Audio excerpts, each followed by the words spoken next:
The Architecture Library is a branch of the University Libraries. It has been part of the College of Architecture and Planning since its beginnings in 1965, and it supports the programs of the college: architecture, construction management, historic preservation, interior design, landscape architecture, urban design, and urban planning. The College of Architecture and Planning Library, I think students use it to, one, complete assignments that are assigned to them, of course, but to elaborate on their own learning and lessons, to find resources and inspiration in their studio projects, and maybe even just learn a little bit extra for their own interests. Students and faculty benefit from the materials here in a number of ways. One is that it opens up our research to a lot of really great resources that we might not have access to otherwise. So in addition to traditional library items, so books and magazines, we also have e-journals. So there's quite a few journals that are online, and we have subscriptions to those. We have article databases, so they can search for their topics in the different article databases. We have an online image collection of architecture and the other built environment subjects.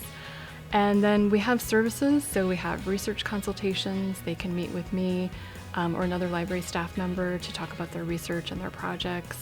I visit classes, so oftentimes an instructor will schedule me to come when they have an assignment due. The librarians come into our classroom usually at least once during the semester.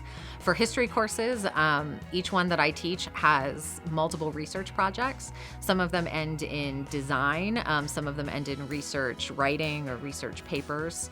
And each of those requires the students to do significant primary and secondary source research. I typically have construction management students come in and look through drawings in the archives. I have put sets of drawings and project manuals on reserve here so that students can access those.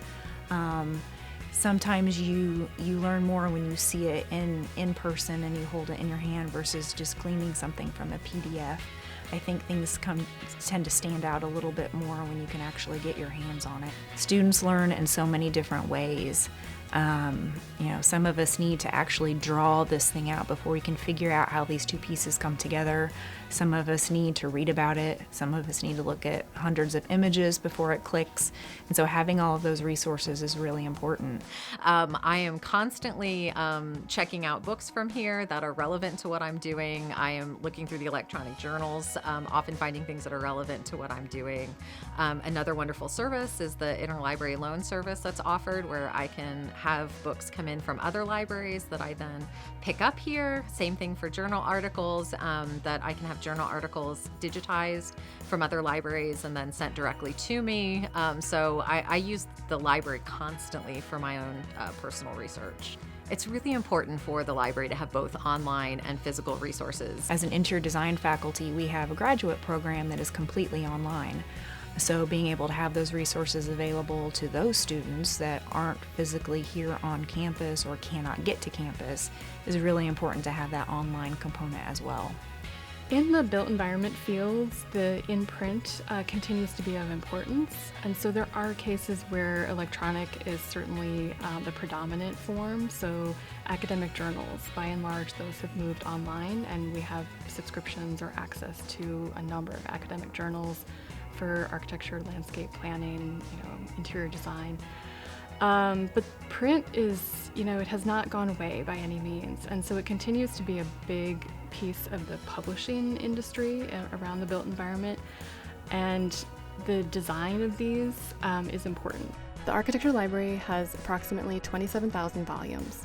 We also have approximately 100 current periodical subscriptions, which includes both in-print design magazines and e-journals, DVDs, streaming video, digital image collections, and the building material samples collection.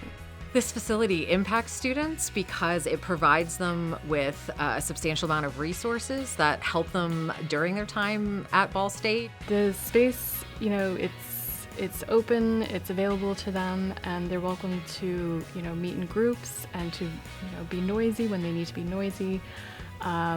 It's a place where a lot of students come for quiet study time, and so a lot of times it is on the quieter side, but We welcome students to come in and make use of it however they would like. I think having kind of that living room aspect is really important across campus for all of our disciplines, but especially for designers, where we're constantly bouncing ideas off of each other. We need to critique one another. We need to improve and grow. We need to learn to take criticism. We need to learn to give it. And having a kind of a living room, a cozy, kind of safe environment where you can do that, I think is really important for students to have. We are open to any Ball State student or faculty member, as well as the larger community beyond Ball State. Anyone interested in architecture is welcome to visit the collection. The CAP Library offers lots of resources, and I feel like as faculty, be it within the College of Architecture and Planning or outward, we should all be utilizing this resource. It's really been great for me as new faculty, one, to connect with new members of our community, but to find these resources that are available not just to me, but to my students. I love the library. I love the librarians. They've been so helpful to me in my courses.